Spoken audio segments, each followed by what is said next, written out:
വിശുദ്ധ കുരിശിന്റെ ഇടയാളത്താൽ ഞങ്ങളുടെ ശത്രുക്കളിൽ നിന്ന് ഞങ്ങളെ രക്ഷിക്കണമേ. ഞങ്ങളുടെ തമ്പുരാനെ, പിതാവിന്റെയും പുത്രന്റെയും പരിശുദ്ധാത്മാവിന്റെയും നാമത്തിൽ ആമേൻ.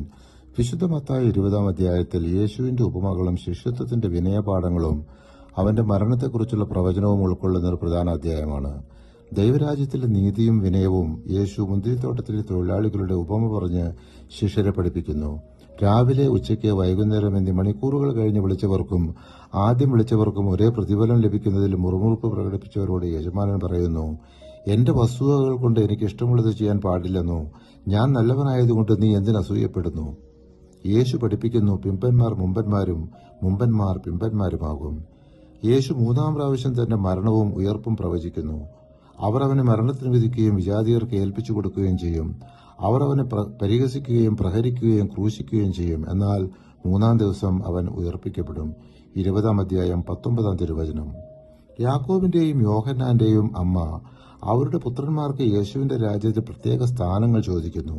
യേശു പഠിപ്പിക്കുന്നു, നിങ്ങളിൽ വലിയവനാകാൻ ആഗ്രഹിക്കുന്നവൻ നിങ്ങളുടെ ശുശ്രൂഷകനും നിങ്ങളിൽ ഒന്നാമനാകാൻ ആഗ്രഹിക്കുന്നവൻ നിങ്ങളുടെ ദാസനുമായിരിക്കണം. 20-ാം അധ്യായം 27-ാം തിരുവചനം. യേശു ജെറിക്കോയിൽ 2 അന്ധരെ സുഖപ്പെടുത്തുന്നു. അവർ യേശുവിനെ ദാവീദിന്റെ പുത്ര എന്ന് വിളിക്കുന്നു. യേശു കരുണ കാണിച്ച് അവരുടെ കണ്ണുകൾ തുറക്കുന്നു.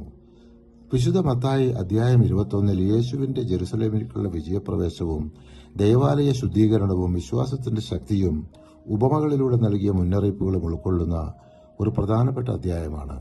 യേശു കഴുതപ്പുറത്ത് കയറി ജെറുസലേമിലേക്ക് വിജയപ്രവേശം നടത്തുന്നു.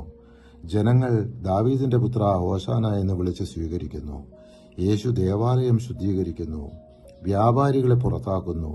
എന്റെ ആലയം പ്രാർത്ഥനാലയം എന്ന് പ്രഖ്യാപിക്കുന്നു. യേശു അത്തിവൃക്ഷത്തെ ശപിക്കുന്നു. അത് ഉടൻ ഉണങ്ങിപ്പോകുന്നു. ഇതിലൂടെ വിശ്വാസത്തിന്റെ ശക്തി പഠിപ്പിക്കുന്നു. വിശ്വാസത്തോടെ പ്രാർത്ഥിക്കുന്നതെല്ലാം നിങ്ങൾക്ക് ലഭിക്കും. വിശുദ്ധ മത്തായി 21-ാം അധ്യായം 22-ാം തിരുവചനം. പരിശുദ്ധാത്മാവേ, തിരുവചനത്തിന്റെ അനന്തശക്തിയാൽ ആത്മാവിന്റെ ബലങ്ങളും ദാനങ്ങളും നൽകി തീഷ്ണതയാൽ ഞങ്ങളെ ജ്വലിപ്പിക്കണമേ. ആമേൻ.